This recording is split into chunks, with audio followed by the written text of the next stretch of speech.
जी इस वक्त हम नया मोहल्ला में खड़े हैं जनाब, और कुर्बानियों का जो ईद और कुर्बान के सिलसिले में जनाब हम दिखा रहे हैं लोगों को, जो लोगों ने कुर्बानियों के लिए गाय ली हैं। हाँ जी, तो वो हम दिखा रहे हैं। तो अल्लाह को प्यारी है कुर्बानी। तो आए हमारे साथ भाई हैं, पूछते हैं जनाब। जी अस्सलाम वालेकुम। जी वालेकुम सलाम जनाब, क्या हाल है जी? माशाल्लाह आपने बड़ा खूबसूरत जानवर लिया जी। जी माशाल्लाह, ये बस अल्लाह का करम हुआ है कि हमें ये प्यारा जानवर मिल गया आज।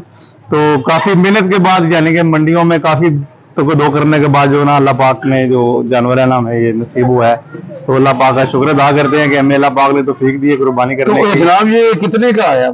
ये वाला बट साहब जो आया ये 2,70,000 रुपए का हमने लिया है। अच्छा अच्छा जी, और जो दूसरा जानवर है हमारा वो हमने तकरीबन 1,90,000। दूसरा कौन सा जी? दूसरा बट साहब ये वाला जो है ना, ये वाला जानवर है।